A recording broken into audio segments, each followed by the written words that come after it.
Hello जी, कैसे हैं आप सभी लोग। यह वीडियो बहुत ही ख़ास है क्योंकि इसमें शुरू करने वाले हैं इम्पोर्टेंट ऑब्जेक्टिव के सीरीज़ जो कि बहुत ही मददगार साबित होने वाली है बिहार बोर्ड एग्जामिनेशन के जर्नी में। इस सीरीज़ को बिहार बोर्ड के क्लास 10th के विद्यार्थी के लिए डिज़ाइन किया गया है। इस सीरीज़ को करने के बाद आपका जो भी टारगेट मार्क्स होगा उसको पूरा करने में पूरी मदद मिलेगी, साथ ही आपकी कॉन्फिडेंस भी बूस्ट करेगी क्योंकि इसमें हर वो प्रश्न है जिसकी संभावना आपके बोर्ड एग्जामिनेशन में आने की है। साथ ही इस सीरीज़ को करने के बाद आप किसी भी बुक को, साइंस के किसी भी क्लास 10th के बुक को उठाकर देख लीजिए। उसके लगभग सभी प्रश्न आप आसानी से उत्तर दे पाएंगे।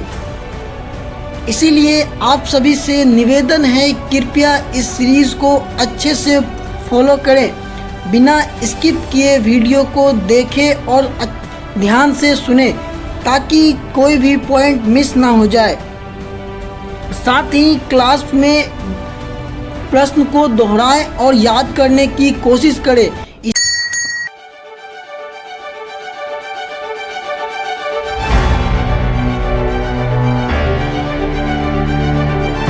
रासायनिक अभिक्रिया एवं समीकरण। रासायनिक अभिक्रिया एवं समीकरण एक महत्वपूर्ण चैप्टर है। इसके हम कुछ महत्वपूर्ण वीवीआई प्रश्न देखते हैं। पहला प्रश्न है, लौह चूर्ण पर तनु हाइड्रोक्लोरिक अम्ल की अभिक्रिया से क्या होता है। तो लौह चूर्ण मतलब लोहा और तनु हाइड्रोक्लोरिक अम्ल मतलब तनु हाइड्रोक्लोरिक अम्ल वह अम्ल होता है। तनु हाइड्रोक्लोरिक अम्ल वह अम्ल होता है जब हम किसी भी अम्ल में पानी मिलाकर उसे डाइल्यूट कर देते हैं, यानी कि उसकी सांद्रता कम कर देते हैं, उस अम्ल को तनु हाइड्रोक्लोरिक अम्ल कहते, उस अम्ल को तनुकृत अम्ल कहते हैं। लेकिन जब हम हाइड्रोक्लोरिक अम्ल के साथ यह प्रक्रिया करते हैं तो उसको तनु हाइड्रोक्लोरिक अम्ल कहते हैं। और तनु हाइड्रोक्लोरिक अम्ल और लोहे की अभिक्रिया के साथ हमें हाइड्रोजन गैस एवं आयरन क्लोराइड बनता है। हाइड्रोजन गैस एवं आयरन क्लोराइड बनता है। यह एक बहुत ही महत्वपूर्ण प्रश्न है। तो लौह चूर्ण पर तनु हाइड्रोक्लोरिक अम्ल की अभिक्रिया से क्या होता है। लौह चूर्ण पर तनु हाइड्रोक्लोरिक अम्ल की अभिक्रिया से हाइड्रोजन गैस एवं आयरन क्लोराइड बनता है। प्रश्न संख्या 2 में निम्नलिखित में कौन एक द्विविस्थापन अभिक्रिया है। द्विविस्थापन अभिक्रिया क्या होता है। द्विविस्थापन अभिक्रिया ऐसी अभिक्रिया होता है जिसमें आयनों का आदान प्रदान होता है। इस अभिक्रिया में आयनों का आदान प्रदान हो रहा है। इस अभिक्रिया में आयनों का आदान प्रदान हो रहा है। द्विविस्थापन अभिक्रिया में आयनों का आदान प्रदान, यानी कि इस प्रश्न का आंसर सी है। AgNO3 प्लस NaCl की अभिक्रिया के बाद AgCl और NaNO3 बन रही है।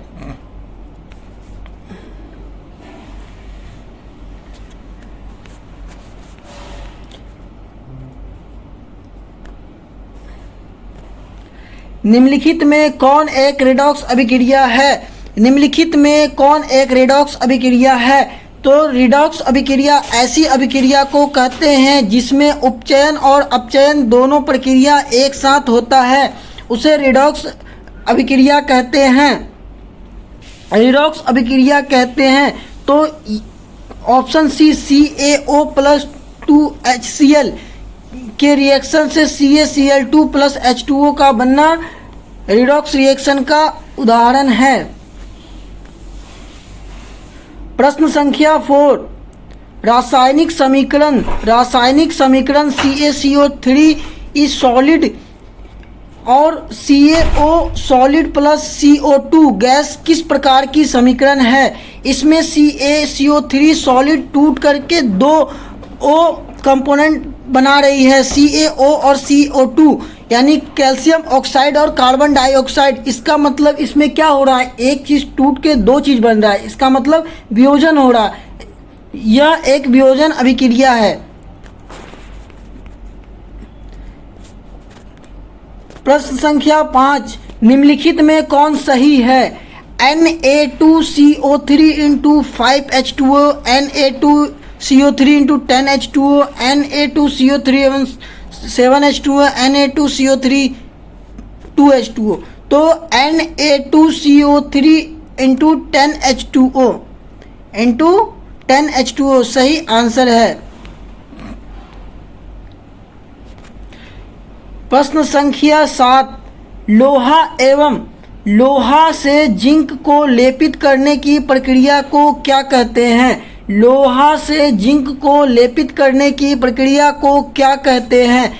लोहा से जिंक को लेपित करने की प्रक्रिया को गैल्वेनीकरण कहते हैं। लोहा से जिंक को लेपित करने की प्रक्रिया को गैल्वेनीकरण कहते हैं।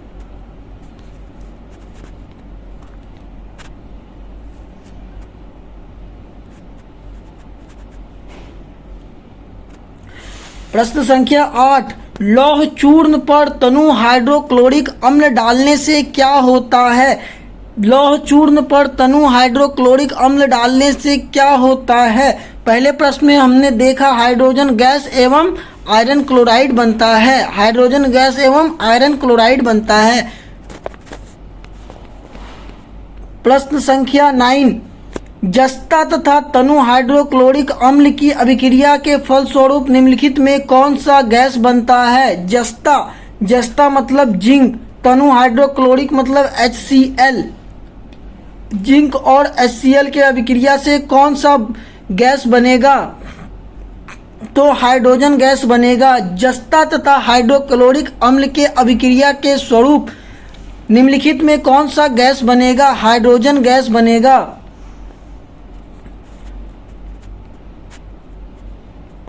प्रश्न संख्या 10,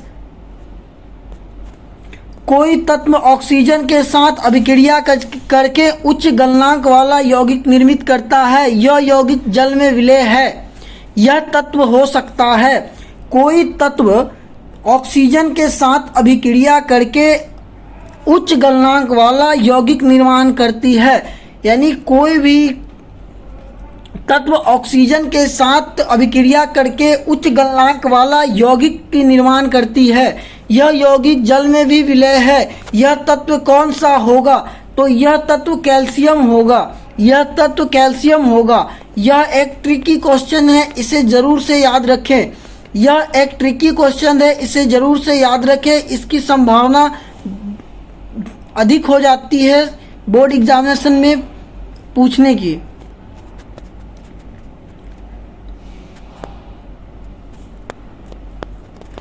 निम्नलिखित अभिक्रियाओं में कौन सा विस्थापन अभिक्रिया है? निम्नलिखित अभिक्रियाओं में कौन सा विस्थापन अभिक्रिया है? तो विस्थापन अभिक्रिया किस अभिक्रिया को कहते हैं? विस्थापन अभिक्रिया ऐसी अभिक्रिया को कहते हैं जिसमें उच्च कोटि के धातु निम्न कोटि के धातु को विस्थापित कर देते हैं, यानी कि ऐसा धातु जिसकी सक्रियता श्रेणी में ऊपर आते हैं वो नीचे वाले को विस्थापित कर देते हैं। जैसे कि फेरस और कॉपर सल्फेट के अभिक्रिया के फलस्वरूप यहाँ देखिए फेरस की सक्रियता श्रेणी में ऊपर आता है और कॉपर नीचे आता है फेरस से, इसीलिए यह फेरस सल्फेट बनाया और कॉपर विस्थापित कर दिया। कॉपर सल्फेट से फेरस सल्फेट बना और कॉपर को विस्थापित कर गया। इसका मतलब यह एक विस्थापन अभिक्रिया है। प्रश्न संख्या 12 निम्नलिखित अभिक्रिया में कौन विस्थापन अभिक्रिया है? निम्नलिखित अभिक्रिया में कौन विस्थापन अभिक्रिया है? विस्थापन अभिक्रिया कैसी अभिक्रिया है? विस्थापन अभिक्रिया ऐसी अभिक्रिया होती है, अभी बताए थे, विस्थापन अभिक्रिया ऐसी अभिक्रिया होती है जिसमें अधिक सक्रिय धातु कम सक्रिय धातु को विस्थापित कर देते हैं। यह वही प्रश्न है, सेम टू सेम। साग सब्जियों को विघटित होकर कंपोस्ट बनाना किस अभिक्रिया का उदाहरण है? साग सब्जी का कंपोस्ट होकर, जैसे साग सब्जी छोड़ देते हैं वो सड़ गल जाते हैं। जैसे हम किसी भी साग सब्जी को छोड़ देते हैं वो सड़ गल जाते हैं। तो यह किस प्रकार की अभिक्रिया का उदाहरण है? यह ऊष्माक्षेपी अभिक्रिया का उदाहरण है। ऊष्माक्षेपी यानी कि जब यह अभिक्रिया घटती है तो उससे ऊष्मा निकलता है, उससे ऊष्मा भी निकलता है। इसीलिए इस साग सब्जी का विघटित होकर कंपोस्ट बनना एक ऊष्माक्षेपी अभिक्रिया है। निम्नलिखित में कौन सा उत्पाद लेड नाइट्रेट को गर्म करने से प्राप्त होता है? निम्नलिखित में कौन सा उत्पाद लेड नाइट्रेट को गर्म करने पर होता है?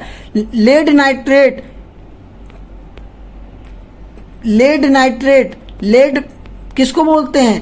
पीबी को। लेड नाइट्रेट को जब गर्म करेंगे तो क्या प्राप्त होगा? NO2 और N2, NO2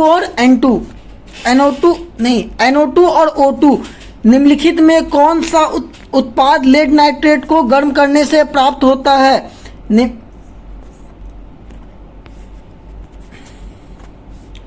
निम्नलिखित में कौन सा उत्पाद लेड नाइट्रेट को गर्म करने पर प्राप्त होता है? NO2 और O2।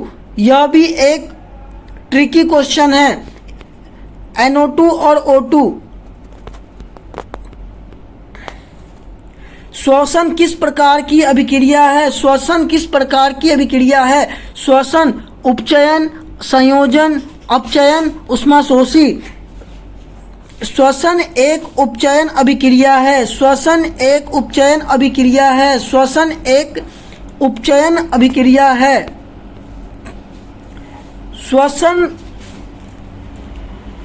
रासायनिक अभिक्रिया के दौरान किसी पदार्थ में ऑक्सीजन का योग वृद्धि कहलाता है। रासायनिक अभिक्रिया के दौरान किसी पदार्थ में ऑक्सीजन की वृद्धि क्या कहलाता है? उपचयन कहलाता है। रासायनिक अभिक्रिया के दौरान किसी पदार्थ में ऑक्सीजन का योग या वृद्धि उपचयन कहलाता है।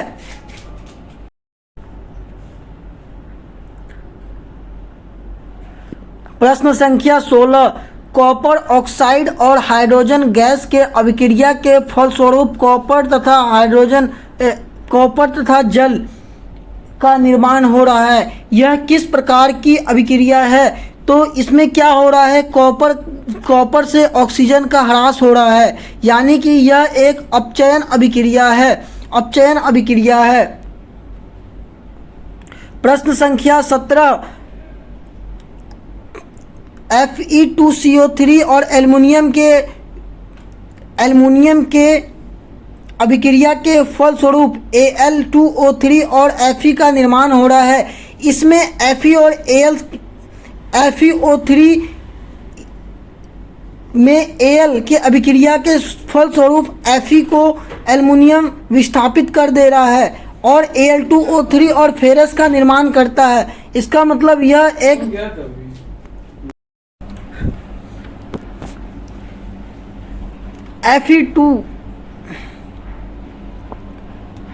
Fe2O3 और एल्युमिनियम के अभिक्रिया के फलस्वरूप AlO3 और Fe बन रहा है, यानी कि एल्युमिनियम जो है फेरस को, यानी एल्युमिनियम लोहा को विस्थापित कर दे रहा है। यह एक विस्थापन अभिक्रिया है। प्रश्न संख्या 18। नीचे दी गई अभिक्रिया में कौन सा कथन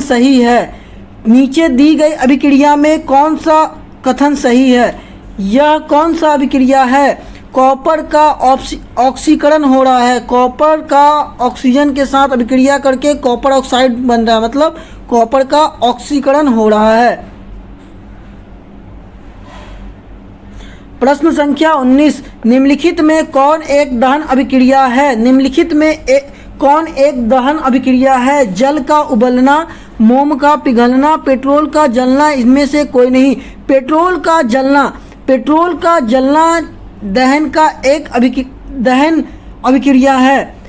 पेट्रोल का जलना एक दहन अभिक्रिया है। निम्नलिखित अभिक्रिया में अपघटन की अभिक्रिया कौन है? निम्नलिखित की अभिक्रिया में अपघटन की अभिक्रिया कौन है?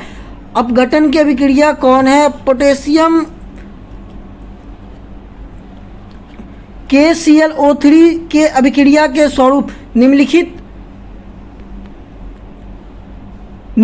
अभिक्रिया में अपघटन की अभिक्रिया कौन है? निम्नलिखित अभिक्रियाओं में अपघटन की अभिक्रिया कौन है?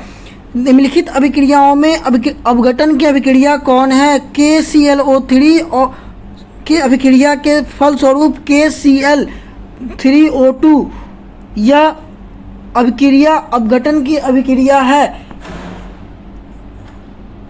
यह सभी अपघटन की अभिक्रिया है। इसमें आपको क्या करना है, जितने भी इस तरह के प्रश्न दिख रहे हैं, आपको रिएक्शन वाले प्रश्न दिख रहे हैं, वह ट्रिकी क्वेश्चन हो सकता है। इसको कृपया आप अच्छे से याद कर लें। इस तरह के प्रश्न आने की संभावना ज़्यादा होती है और बच्चे इस तरह के प्रश्न में अधिक गलती करते हैं। तो इन सभी प्रश्नों को अच्छे से याद कर लें। निम्नलिखित में कौन एक अपघटन अभिक्रिया का उदाहरण नहीं है? निम्नलिखित में कौन एक अपघटन अभिक्रिया का उदाहरण नहीं है? अपघटन अभिक्रिया का उदाहरण ये नहीं है, बाकी सभी अपघटन का उदाहरण है। अपघटन का मानव के शरीर में भोजन का पचना हो गया, ये अपघटन का उदाहरण है, ये भी अपघटन है।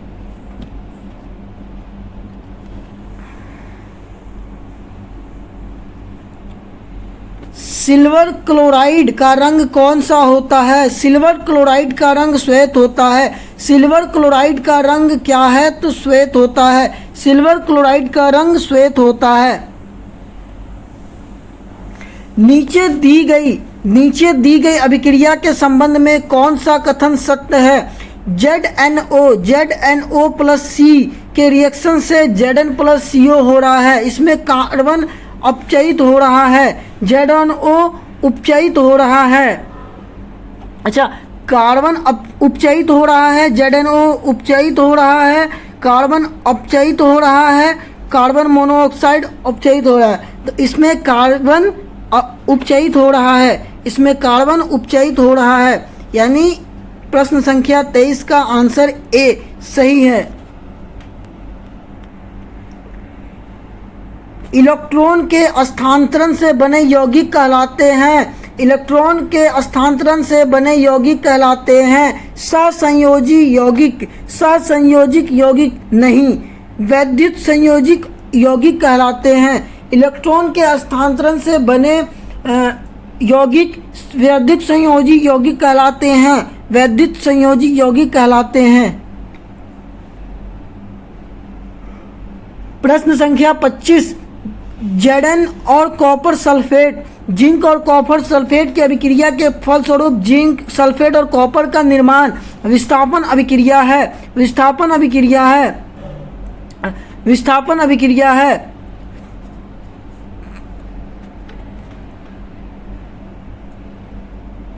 निम्नलिखित अभिक्रिया में भाग लेने वाले पदार्थ को कहा जाता है। अच्छा, रासायनिक अभिक्रिया में भाग लेने वाले पदार्थ को कहा जाता है। रासायनिक अभिक्रिया में भाग लेने वाले पदार्थ को अभिकारक कहा जाता है और रासायनिक अभिक्रिया के फलस्वरूप बने पदार्थ को उत्पाद कहा जाता है। रासायनिक अभिक्रिया में भाग लेने वाले पदार्थ को अभिकारक तथा उसके फलस्वरूप बनने वाले पदार्थ को उत्पाद कहा जाता है। प्रश्न संख्या 27, अवक्षेपण अभिक्रिया से किस प्रकार का लवण प्राप्त होता है? अवक्षेपण अभिक्रिया से किस प्रकार का लवण प्राप्त होता है? अवक्षेपण अभिक्रिया से किस प्रकार का लवण प्राप्त होता है? अविलय लवण प्राप्त होता है। और विलय लवण प्राप्त होता है। अवक्षेपण अभिक्रिया से अवक्षेप का निर्माण होता है जो कि जाके पानी के नीचे बैठ जाता है, वह अविलय पदार्थ होता है। कार्बन और ऑक्सीजन के अभिक्रिया के फलस्वरूप कार्बन डाइऑक्साइड उपर्युक्त रासायनिक अभिक्रिया किस प्रकार की है?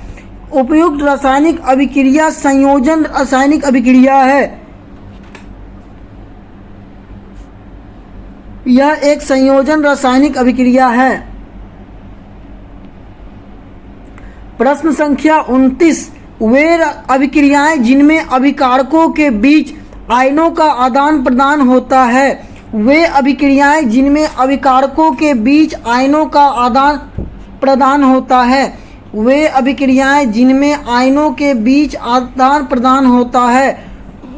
आयनों के बीच तो द्विविस्थापन, और मेटल आदान प्रदान होगा किससे?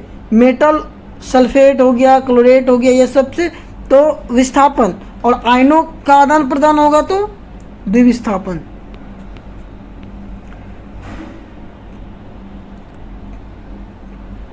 प्रश्न संख्या 30, वायुरोधी बर्तनों में खाद्य सामग्री रखने से उपचयन की गति क्या हो जाती है? वायुरोधी में खाद्य सामग्री रखेंगे, यानी खाद्य सामग्री खाने पीने वाला सामान को वायुरोधी बर्तन में रखेंगे तो क्या हो जाता है? तो उपचयन की प्रक्रिया क्या हो जाती है? धीमी हो जाती है। उपचयन की प्रक्रिया धीमी हो जाती है। क्या मतलब हुआ? जब हम खाने पीने वाला सामान अगर ढक के रखते हैं तो क्या होता है? खाने पीने वाला सामान जल्दी खराब नहीं होता है, खुले में छोड़ देते हैं जल्दी खराब हो जाता है।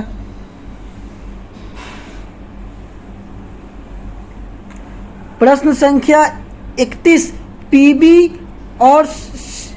पीबी सॉलिड और CuCl2 एक्वस से पीबी क्लोरेट एक्वस और Cu सॉलिड उपयुक्त रासायनिक अभिक्रिया है। उपर्युक्त रासायनिक अभिक्रिया कौन सी है? विस्थापन अभिक्रिया है। उपर्युक्त रासायनिक समीकरण विस्थापन अभिक्रिया है। प्रश्न संख्या 32, जिन अभिक्रियाओं में ऊर्जा अवशोषित होता है उन्हें कहते हैं। जिन अभिक्रियाओं में ऊर्जा अवशोषित होता है उन्हें कहते हैं। जिन अभिक्रियाओं में ऊर्जा अवशोषित होता है तो उसे ऊष्माशोषी, और जिससे ऊर्जा निकलता है उसको ऊष्मा।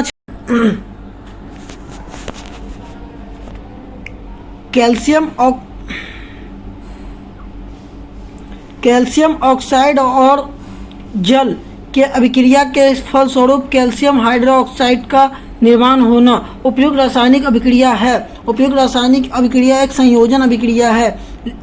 उपयुक्त रासायनिक अभिक्रिया एक संयोजन अभिक्रिया है। जब कोई धातु अपने आसपास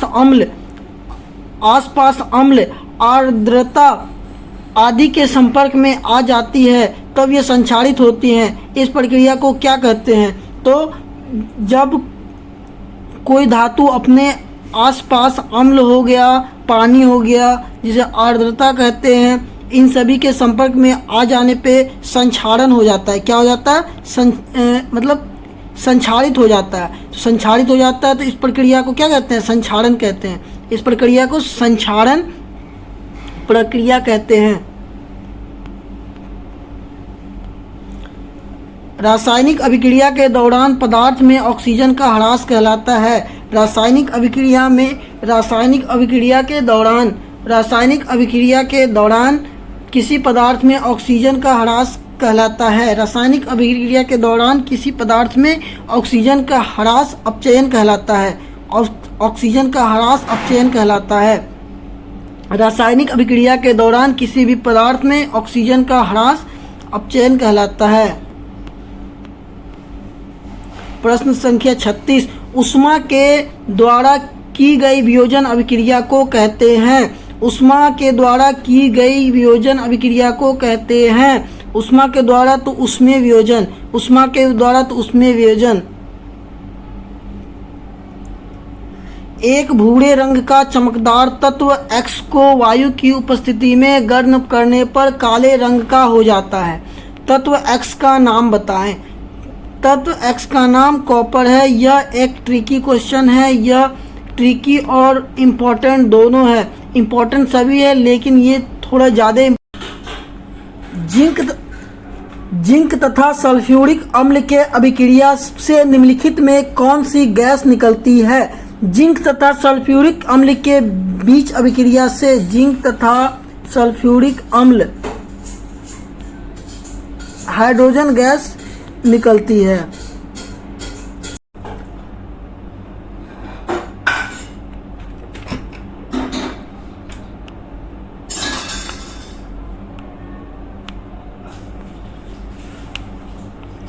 जिंक तथा सल्फ्यूरिक अम्ल के बीच अभिक्रिया से निम्नलिखित में कौन सी गैस निकलती है? जिंक तथा सल्फ्यूरिक अम्ल की अभिक्रिया से हाइड्रोजन गैस निकलती है। जिंक तथा सल्फ्यूरिक अम्ल के बीच अभिक्रिया से सल्फ्यूरिक अम्ल निकलती है। जिंक तथा सल्फ्यूरिक अम्ल की अभिक्रिया से निम्नलिखित में हाइड्रोजन गैस निकलती है।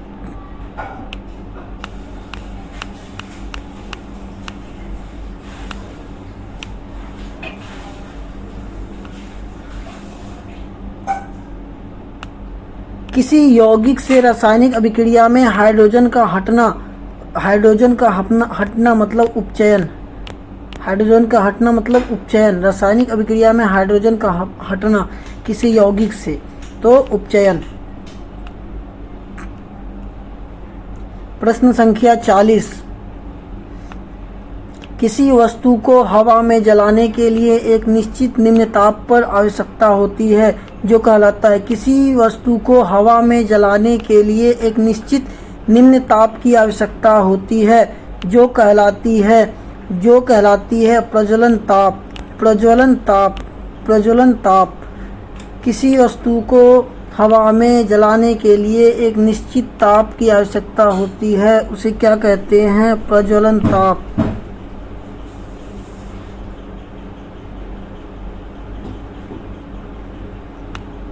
रासायनिक समीकरण H2 और O2 के अभिक्रिया के स्वरूप H2O का निर्माण हो रहा है। यह एक किस प्रकार का अभिक्रिया है? तो यह एक संयोजन अभिक्रिया है। प्रश्न संख्या 42। Na2SO4 एक्वस और BaCl2 एक्वस के बीच अभिक्रिया होकर BaSO4 सॉलिड और NaCl एक्वस बनता है। इस समीकरण में क्या हो रहा है? सोडियम Ba को यानी Na को क्या कर रहा है? रिप्लेस कर रहा है। तो यह, लेकिन ये दोनों एक्वस है तो इसके आयन का क्या हो रहा है? अदला बदली हो रहा है, तबादला हो रहा है। तो इसका मतलब यह द्विविस्थापन अभिक्रिया है।